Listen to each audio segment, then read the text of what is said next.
ହେଲା ହେଲା ଦେ ମୋ ଚଷମାଟା ଦେ ନାଇଁ ମୁଁ ଦେବି କହୁଛି ଆରେ ଚଷମା ନଦେଲେ ସାରା ଭାଗବତ ଅଧା ରହିଛି। ଆରେ ଭାଗବତ ଅଧା ରହିଲେ ଭାଗବତକୁ ସେଇ ରାଗିବେ। ଶୁଣୁ ମୁଁ ମଲାବେଳେ ମୋ ପାଖରେ ଭାଗବତ ଅଧ୍ୟାୟ ଲେଖା ବୋଲିବୁ। ଭାଗବତ ଅଧ୍ୟାୟ ବୋଲିକି ମୁଁ ମୁକ୍ତି ପାଇବି। ସବୁବେଳେ ସେଇ ପିଲାଟି ଆରମ୍ଭ କଲାନି। ଦେ ମୋ ଚଷମାଟା ଦେ। ଜମା ଦେବିନି ବୁଝିଲା ଜେଜେ।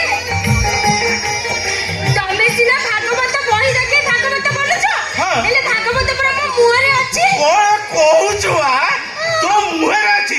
ଆଚ୍ଛା ବୋଲୁ ବୋଲୁ କଣ ସବୁ ଲେଖା ଅଛି ବୋଲିଲୁ? ତମେ ଶୁଣିବା ଜେଜେ? ତାହେଲେ ଠିକ ଅଛି ଶୁଣ। ବୋଲ।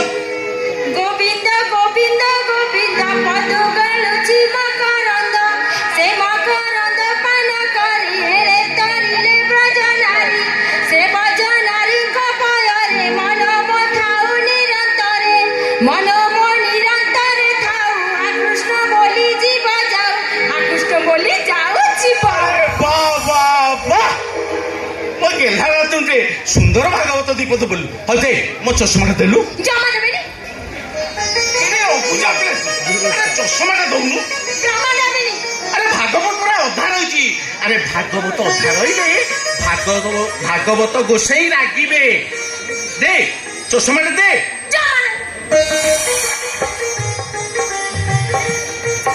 ଅବୁଝା ପିଲା କିଏ କହିଲୁ? ଆରେ ଭାଗବତ ବୋଲିଲୁ। ଆରେ ମୋ ଚଷମାଟା ଦେ। ଦେବିନି ଦେବିନି ଜମା ଦେବି। କେତେ ଥର ମନା କରିଛି ଯେ ଜିନିଷ ତ ଜମା ବି ଲାଗିବନି। ତୁ କାହିଁକି ଦୁଷ୍ଟ ହଉଛୁ? ବଡ ହେଲୁଣି ମୋ କଥା କିଛି ଶୁଣା ଯାଉନି? କାହିଁକି ଦୁଷ୍ଟ ହଉଛୁ? ତତେ କଣ ଜେଜେ କଣ ଜେଜେ? ଏ ବହୁ ଥରେ ଚଟକଣିଟିଏ ମାରିଲୁ ମୁଁ ସହିଗଲି। ପୁଣି ହାତ ଉଠେଇ ରଖୁଛୁ। ଏତେ ବଡ ସାହସ ତ? ବାପା ତମ ଚଷମାଟା ଭାଙ୍ଗି ଯାଇଥାନ୍ତା।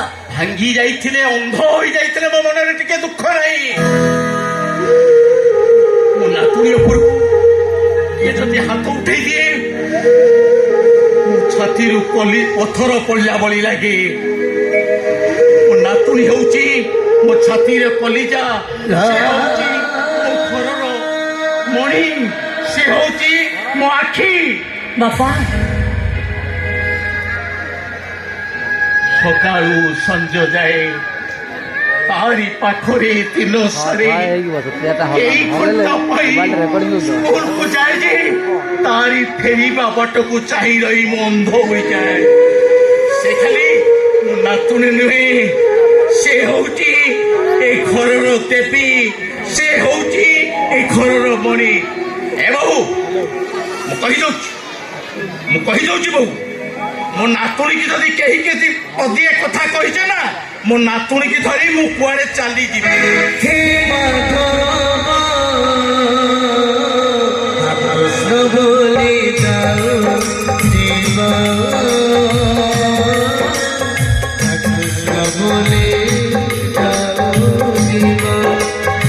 ବାପା ହେଲା ତମ ନାତୁଣୀକୁ ମୁଁ କେବେ କିଛି କହିବିନି।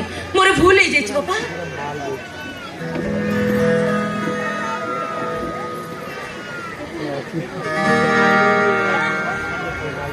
ଚୈତି ତତେ ମୁଁ କେତେ ଥର କହିଛି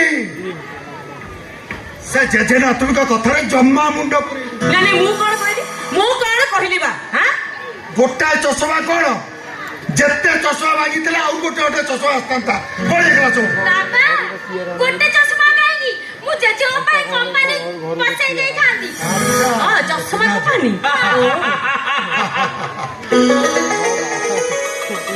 चश्मा कंपानी 5 टका कि 10 टका है तो आम देवी माँ आम घरे 5टा कि 10टा चश्मा कंपानी बसई दब तमे देखिबा दादा मु पाठ पढी बड चाकरी करबी आ चाकरी करला परे बड ऑफिसर हबी आम घरे मते जो पे गोटे चश्मा कंपानी बसई आम देवी माँ पाठ पढ़िबो बड ऑफिसर हबो आ आम घरे चश्मा कंपानी बसिबो।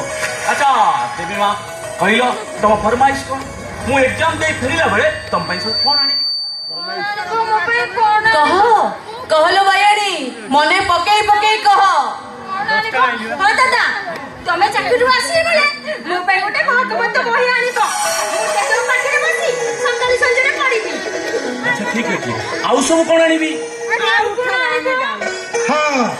ଆଉ ଯାହା ଆଣିବ ପଛରେ ମନେ ପକେଇ କହିବୁ। ଏ ଟିନୁ ଚାଲୁ ଟ୍ରେନ୍ ଟାଇମ୍ ହେଇଗଲାଣି ଚାଲୁ ଯିବା। ଠିକ ଅଛି ମୋ ଦେବୀ ମା ପାଇଁ ମୁଁ ମୋ ମନ ପସନ୍ଦ ଜିନିଷ ଆଣିବି ହେଲା। ଚିହ୍ନ ବ୍ୟାଗରେ ଟିଫିନଟା ଦେଇଛି ଭୋକ ଲାଗିଲେ ମନେ ପକେଇକି ଖାଇବ ଆଉ ପହଞ୍ଚିଲା ପରେ ଟିକେ ଫୋନ କରିବ। ଚିହ୍ନ ମୁଁ କଣ କହୁଥିଲି କି କଣ କଣ କଣ କଣ କହୁଥିଲୁ କଣ କଣ କଣ ନା ତମର କଣ ହେଲା? ହଁ ମାଇଁ ମୁଁ ତ ମୋ ଦିଅର ସହିତ କଥା ହଉଛି ତମ ଦେହରେ ଯାଉନି କି? କାଇଁ ଆଁ? କାଲି ରାତିରେ ପୁରା ଦିଅର ଭାଉଜ ବସି ଫୁସୁ ହଁ। ଫୁସୁ ଟୁପୁ ଟୁପୁର ହଉଥିଲା ତମର କଥା ସରିଲାନି ଆହୁରି ଏଠି ତୋର ମନେ ପକଉଛୁ। ଏ ଚିନୁ ଭାଇ ଟ୍ରେନ୍ ଟାଇମ୍ ହେଇଯିବ ଚାଲ ଯିବା। ଏଇ, ଚିନୁ ତାକୁ ଟିକେ ଭାଗବତ ଗୋସାଇଙ୍କ ପ୍ରଶ୍ନ ଟିକେ ସାରିବାକୁ ଦିଅ। କେମିତି ମଣିଷ କେଜାଣି? ଚଳ ସାର୍ ଚିନୁ ବାବୁ। ମୁଁ କଣ କହୁଥିଲି କି ମୋର ପରା କିଛି ମନେ ପଡୁନି। ମନେ ପଡୁନାହିଁ। କଣ କେମିତି ମଣିଷ କିଏ ତମେ? ହଁ ମଣିଷ ମତେ କଥା ହବାକୁ ଦଉନ କାହିଁ ସଣ୍ଡ ପୁରଉଛ? ଏ ଭାଇ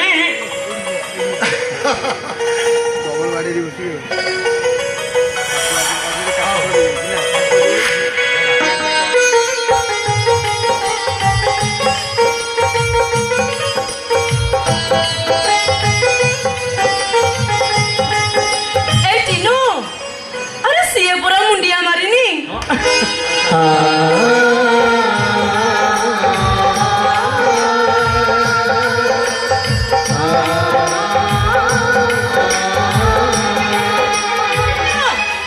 ଦେଖିଲା ପୁଣି ପଛରୁ ଡାକିଲା ଭାଇଟା ମୋର ଅନୁକୂଳରେ ବାହାରୁଛି ତାର ଅମଙ୍ଗଳ ହବନି। ନାଇଁ ଭାଇ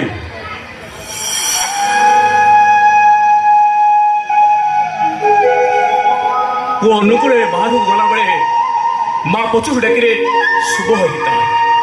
ମୋ ନୂଆ ବୋଉ ନୁହନ୍ତି ସେ ହଉଛନ୍ତି ମୋ ମା। ତମେ ଦେଖିବ ନୂଆ ବୋଉ ତମରି ଆଶୀର୍ବାଦର ମୁଁ ଏ ସହରର ସବୁଠାରୁ ବଡ ଓକିଲ ହେବି। ଚିନୁରେ ଗଲାବେଳେ ମୁଁ ତତେ ପଦେ କଥା କହିବି ରଖିବୁ। ଆରେ ଘର ଡିହ ଜମିବାଡ଼ି ସବୁ ପଣ୍ଡା ସାନ୍ତଙ୍କ ପାଖରେ ବନ୍ଧା ପଡ଼ିଛି। ଏ ଘରର ସମ୍ବଳ କହିଲେ ତୁ ମୋ ଆଉ କେତେଟା ଦିନ ବଞ୍ଚିବି ରେ ଚିନୁ। ହେଲେ ଏ ଦି ଜଣକୁ କେବେ ଅବହେଳା କରିବୁନି ରେ ଧର୍ମଦ୍ରୋହୀ ହବୁନି। ବାପା ତମେ ସେମିତି କଥା